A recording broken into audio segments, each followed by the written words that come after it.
यानी आप बोलना चाहते हैं कि खेसारी सबसे बड़ा स्टार है, राइट ना? यस। बट मैं आपको बता दूं कि मैं कोई स्टार नहीं हूं। आप जिनके लिए बोल रहे हैं वो मेरे बड़े भाई थे, बड़े भाई हैं और बड़े भाई रहेंगे। सॉरी भैया, उनकी गायकी देखकर मैं बड़ा हुआ हूं।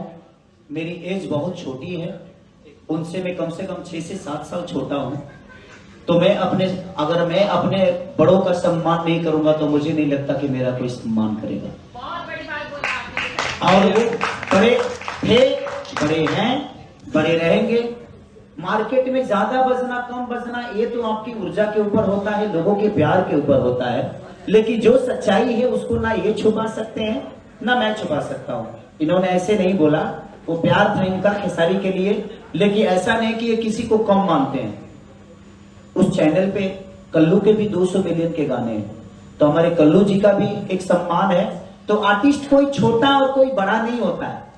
हम कोशिश कर रहे हैं अपने भोजपुरी को बड़ा करने के लिए, और इसमें हमारे जितने भी कलाकार हैं कितना मेहनत कर रहे हैं ये मायने रखता है। कौन बड़ा है कौन छोटा है ये कोई मायने नहीं रखता है। खेसारी भैया, आप भोजपुरी के गायक हैं और अभी लगातार जैसे कि 2 गाना आपका बंगाली में है। पहला तो एक बंगालिया गाया था और दूसरा है बंधु 3 दिन। क्या लगता है कि बंगाली लोगों से आपको क्या प्यार व्यार हो गया क्या? कब्जा तो नहीं होने वाला बंगाली इंडस्ट्री पे भैया?